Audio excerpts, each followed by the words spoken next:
Hello and welcome back to my May 2022 Manga Haul video. Welcome back!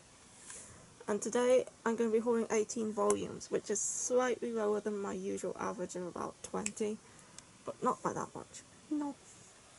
So anyway, let's get into it. What? First up I'm going to go through the BL. And that is, the first one is Yakuza Bitch Club Volume 4. I have read this one. This is not one of my favourite BLs, but I do still like it, and this volume didn't have as much sex as the previous three. This one was more about the backstory of some of the characters, like this guy especially. It showed a lot of his backstory.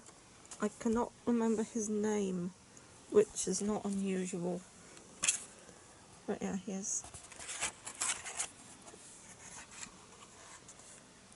some of it. Yakuza Bitch Club is about a high school club. It's an all-boys high school, and we have this guy who he's made to join a club, so he joins this club thinking it's a photography club, but it's actually a club full of boys who job it is to have sex with the entire student body and the teachers, and to like try to see who can have sex with the most people per month or something like that. It's very weird. It's decent, but I'd say it's not one of my favourites. Yep. Oh my gosh. Anyway, next up, this one is from one of my favourite BL authors. This is Rinks by Nazuki Kizu, who is the creator of Given. I love Given, it is my favourite BL ever, and I haven't read this one yet, but as soon as I realised it was by I decided to give it a go. I think it's about 4 couples, but it's not very short stories. It's more like one story that just involves 4 different perspectives, and they're all intertwined. Rather than being unconnected short stories, I think it's actually short stories that are actually one long story, because all the couples are like connected in some way. I don't actually know, I haven't read it yet, but I'm bound to like it because it's by the author of Given.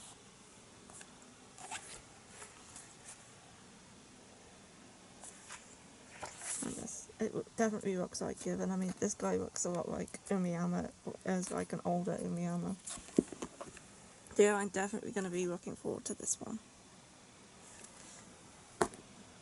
I haven't read that much this month because I have been doing other things, so I've read probably less this month than I did the last couple months. I've got Dekoboka Bittersweet Days. This is a sequel to Dekoboka Sugar Days. It's a Tokyo Pop single release. I like to get all of Tokyo Pop's one-shots. I do want to get their series as well, like, what's it called, Fangs, or Not So Only Panic Travel Guide, and Hanger, stuff like that. I am interested in picking those ones up too. They're like longer series that are not just one-shots, but for at the minute I'm only concentrating on the one-shots.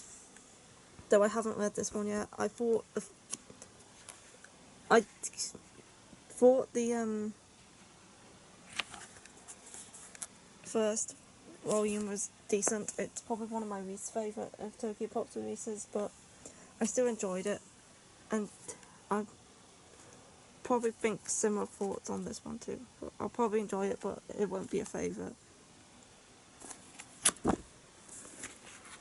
But I just had to grab it because it's Tokyo Pop.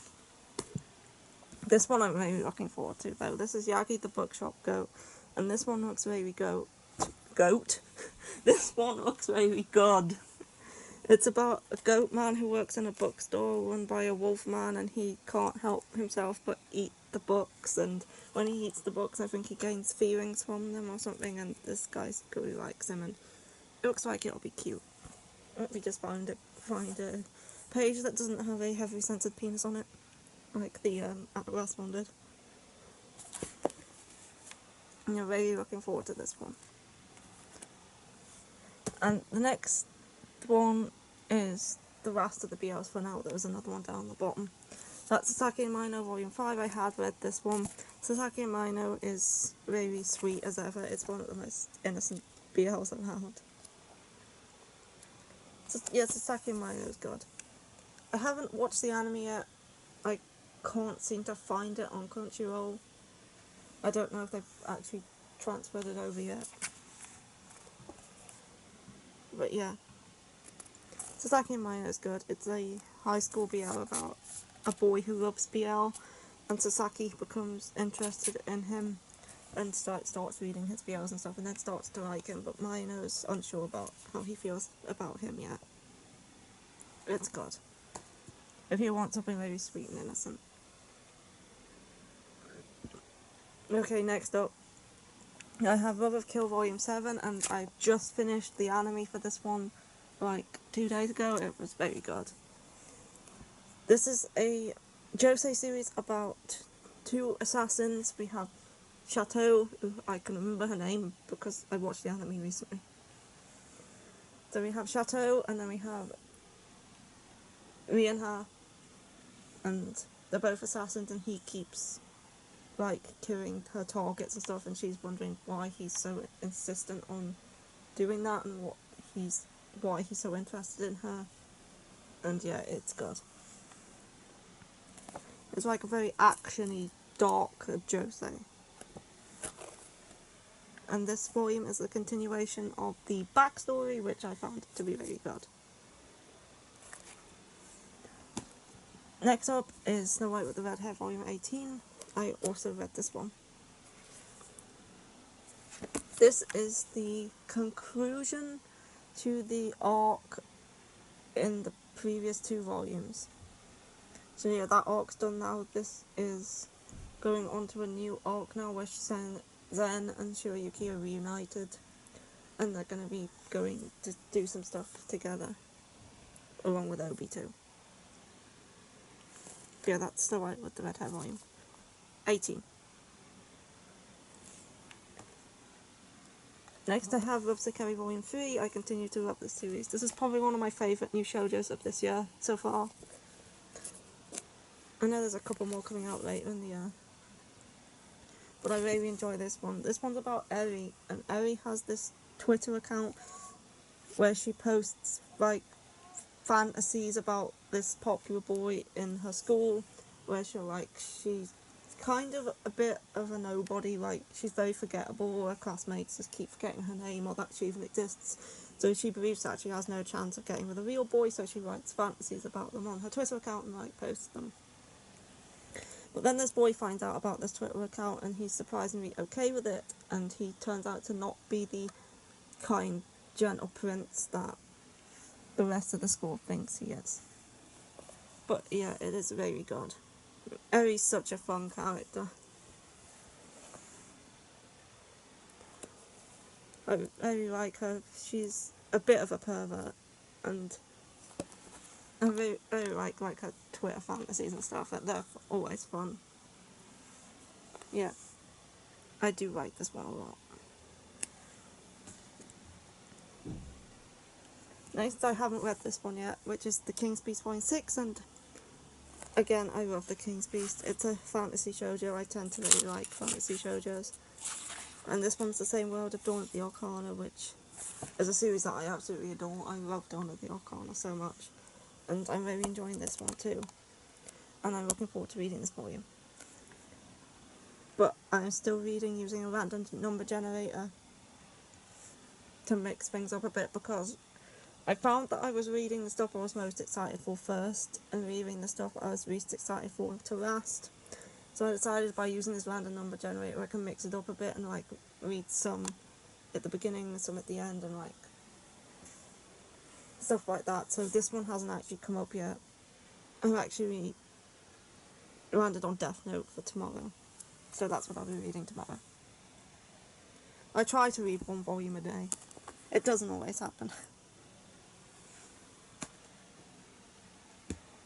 Next up is a new series that I decided to start for a few reasons. So we have Freywind Beyond Journey's End. Again, I haven't read this yet. But this is a new series that was from Shonen Sunday, and I wasn't really interested at first when everyone was talking about it, but then I happened to watch someone, I can't remember who it was. I watch a lot of people, and they mentioned that the series was depressing and that it focused on this immortal girl who's trying to fulfill the last wishes of her party members before they die, and I'm like, I like depressing shit. This sounds right up my alley. So as soon as I learned that this was depressing and that it was sad, I decided, yep, I'm picking this up. As I say, I haven't read it yet, but it's a Freyren. She's an immortal elf girl, and she defeats the demon lord with her party.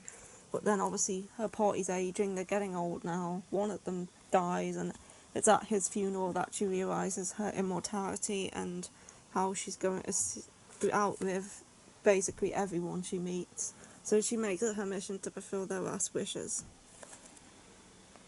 And yeah, I'm looking forward to it. Next up I have Golden Japanese Volume 5. These pages are very thick.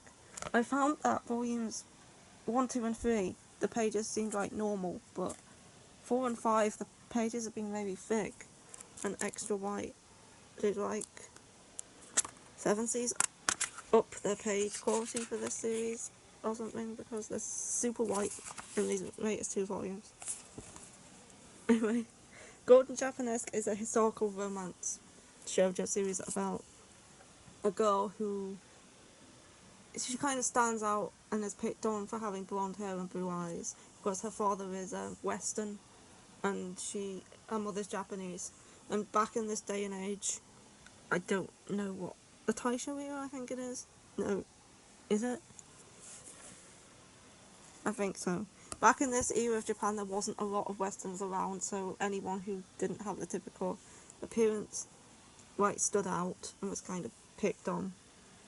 So she meets this guy who says she looks a bit like the Little Mermaid, and she starts to like him and stuff. Yeah, I like this one. And then we have something that's kind of more trashy. This is definitely a trashy series. It's not good, but I really like it. Sometimes you just need trashy vampire fiction in your life. And this certainly falls into that category. It's slightly smutty too. And the art is great. The art is fantastic. The story is not the best, I say, but I really enjoy it anyway. Yeah, this is about a girl who was kicked out by her relatives when she entered high school because they're like, you completed your compulsory education, we don't have to look after you anymore, and they kicked her out. So she pretends to be she dresses up as a boy so she doesn't get like assaulted on the streets or anything, and she's picked up by like this vampire who wants her to be his thrall so he can drink her blood, but he thinks that she's a boy. And he says her blood tastes horrible because she's unloved, and the more loved someone is, the better their blood tastes. So he's gonna like love her, so her blood starts tasting better. And yeah, there's also this dude as well. Okay, next up I have Death Note Volume 2 Black Edition, which I finally managed to grab a hold of. It finally came back in stock on the book depository after months of me trying to get this. I knew it would because it's Death Note. I don't think Death Note will ever be unobtainable because it's Death Note. It may go out of stock for a while, but it'll definitely always come back. I mean, this is like there's a colour page right there. And this one's cool as well. I like the black background. I didn't realise that this had colour pages in the start. Anyway, I was checking for the printing. This is like the 14th printing. So yeah, Death Note. I don't think I need to explain what Death Note is about, but I will be reading this, at least half of this tomorrow. And yeah, I really enjoyed the first omnibus. I kind of like the mind battles that Ellen and I are having. I find it a lot more interesting than reading about physical battles. I I find battles of the minds where characters like use their smarts to battle each other more interesting to read about than just characters fighting with their bodies. That I did enjoy Volume 1, and I'm probably going to enjoy this one too. Next up I have Volume 19 of Children of the Whales. Again, gorgeous cover. Best drawn hands I've ever seen on a cover. Abi Umeda sure knows how to do hands. And gorgeous watercolour covers. Anyway, Children of the Whales continues to be a bit confusing, but good all the same. And I think we might be getting kind of close to a conclusion now. And the inside art is also gorgeous. I think we might be entering some sort of final arc sort of situations now, because I don't see any more conflicts that could possibly come after this one. Anyway, yes. Anyway, next up I have Something's Wrong with Us Volume 8. This is the start of like part 2. And after the end of part 1 I needed this volume. And I read it. And now I need the next one. This series always ends with me wanting the next volume so badly. I don't know when the next one's out, but I hope it's soon. But yeah, I love this series so much.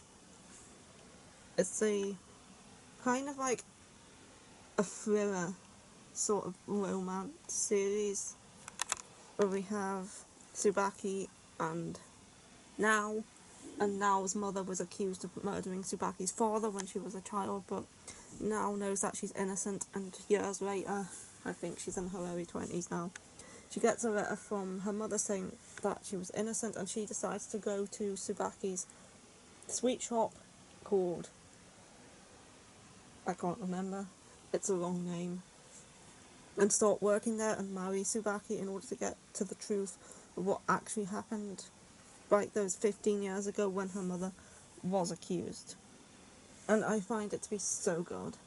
I love the intrigue of this one and finding out what actually went on. I know the mother was probably involved somehow, but not her mother, his mother, but I don't know kind of how yet. And yeah, it's very good.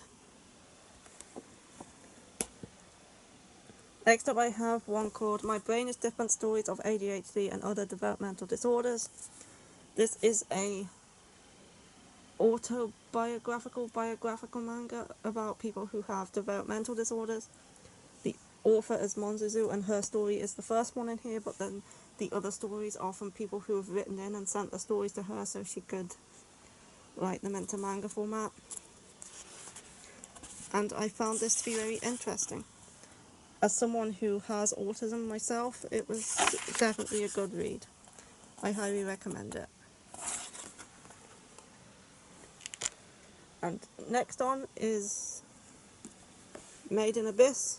I forgot to show the art. Get this. Made in Abyss Volume 10. And Made in Abyss continues to be Made in Abyss. I haven't read this volume yet. I do enjoy Made in Abyss. I do enjoy how messed up it is. I don't enjoy how he sexualizes the underage characters, but everything else I do like. And the art is really good too. I mean, look at this page. I think this arc might be coming to an end now. We might finally be getting deeper into the abyss soon. Yeah, Made in Abyss is about a giant abyss, and Riko's going down there to search for her mother along with Reg, who's like this robot boy she found, and he's accompanying her down into this abyss to search for her mother. And finally, in this list, in this pile, in this haul, I have Volume 4 of Cherry Magic, 30 Years of Virginity Can Make You a Wizard. This is like a cute BL series by, what was it again? Square Enix. And it's very wholesome. This is their first date. It was definitely my favourite volume so far. And this is rated mature, and it does have an explicit content warning on the front, but there is nothing explicit in this whatsoever, so I'm kind of thinking maybe further down the line they do the deed. I'm hoping to see it. So yeah, that is it for this haul, and yep. I will see you in whatever video I do after this one. Yep, you will. And goodbye. Goodbye.